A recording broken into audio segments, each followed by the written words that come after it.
안녕하십니까. 한 깨어있는 지식인이 박원순 전 서울시장이 해온 일들을 총정리평가한 글이 많은 사람들의 관심을 끌고 있습니다. 컬럼리스트인 나연준 씨는 인터넷 신문인 펜앤마이크에 기고한 박원순을 결산하자 하는 제목의 글을 통해 박원순식 정치의 허상과 실제를 날카롭게 비판했습니다. 오늘날 우리가 처해 있는 어려운 상황에서 많은 사람들이 꼭 알아야 하고 앞으로 그런 사람들을 경계해야 할 때 좋은 참고가 될 내용이어서 중요한 부분을 요약 정리했습니다.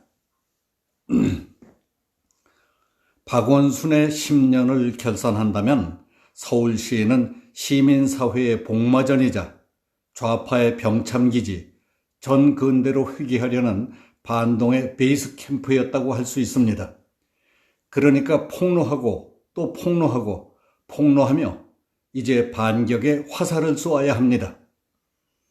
고 박원순 서울시장은 단순히 성추행 의혹으로 자살한 정치인이 아니라 좌파 시민운동의 야전 사령관이었고 지방정부의 새로운 시스템을 이식한 장본인이었습니다. 이제 정치인 박원순은 없지만 박원순식 정치는 여전히 현재 진행형입니다. 참여연대가 삼성을 때리면 아름다운 재단에 돈이 들어온다는 말이 공공연하게 돌았습니다. 시민운동가 박원순은 재벌을 비판하면서 뒤로는 재벌로부터 기부를 받았습니다. 재벌은 왜 박원순이 이끄는 단체에 기부를 했을까요? 아마 비판 세력을 적당히 관리할 수 있으리라는 기대와 기업 이미지 쇄신, 기업 나름대로의 선의 등이 있었을 겁니다. 그러나 기업은 자신의 무덤을 파는 묘혈꾼을 먹여 살렸던 겁니다.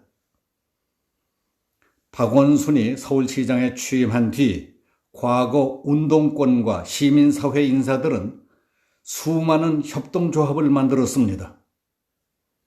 그들은 인권, 생태, 보존, 감성, 상생 등의 구호를 내걸고 사회적 기업, 도시 재생 사업을 한다며 서울시로부터 막대한 지원을 받았습니다.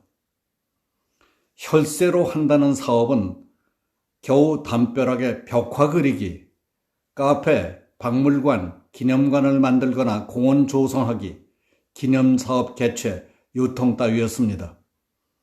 예를 들면 도시재생 1호로 지정된 창신숭인을 보면 봉제역사관은 가위, 재봉틀, 과거 사진 온 몇 벌 정도를 전시하고 있을 뿐이었습니다.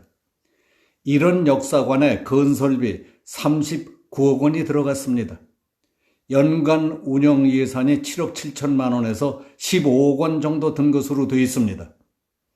산마루 어린이 놀이터에는 26억 8,500만 원을 들였지만 그 지역에 사는 어린이들은 거의 없었습니다. 마을 탐방로 및 여성 안심 도로에는 20억 원 이상이 들었습니다.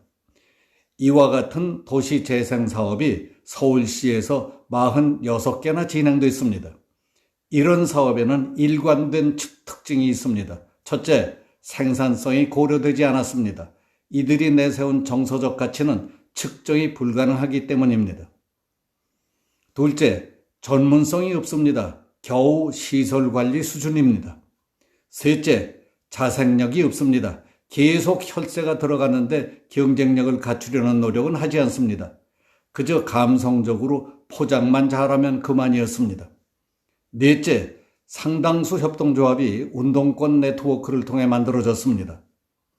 이처럼 쓸모없는 사업의 본질은 운동권과 시민단체의 돈줄 역할입니다. 서울시에 등록된 사회적 기업은 2020년 7월 기준 총 2,559개입니다. 고용인원은 49,281명, 5만 명 가까이 됩니다. 이처럼 시민단체는 지원에 목을 뺄 수밖에 없었습니다. 지원을 보장받기 위해 좌파를 지지해야 합니다. 그러니까 이들은 선거 때 동원되는 정치 투쟁 예비군일 뿐입니다. 이런 식으로 박원순식 정치는 2018년 지방선거 이후 민주당이 석권한 지방정부와 지방의회로 이식됐습니다. 박원순은 시장의 권한을 남용해서 운동권에게 자리를 만들어 줬습니다.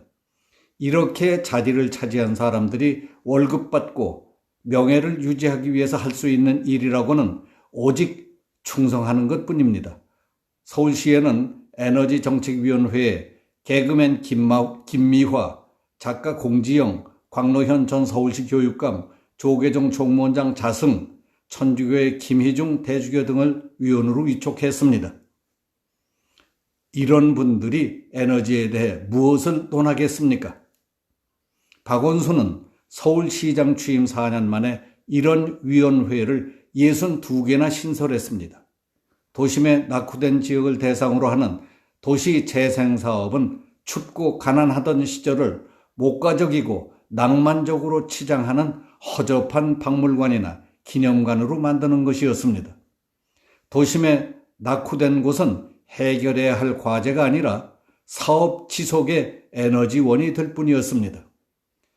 가난한 사람들을 위하는 척하며 그들을 정치적으로 이용하는 것이 협동조합, 도시재생사업, 사회적 기업, 옥탑방 쇼의 본질이며 한국 좌파의 타고난 정무 감각이었던 겁니다. 이렇게 볼 때 내년 서울시장 보궐선거를 통해 서울 시민들은 무엇을 어떻게 해야 서울시정과 국정을 바로잡는 데 작은 힘이라도 보탤 수 있을 것 같습니까? 박원순식 정치의 허상을 깨버리지 않고도 될 것 같습니까? 박원순 정치의 퇴장이 내년 서울시장 선거의 목적이 된다면 어떨까요? 오늘 여기서 마치겠습니다. 감사합니다.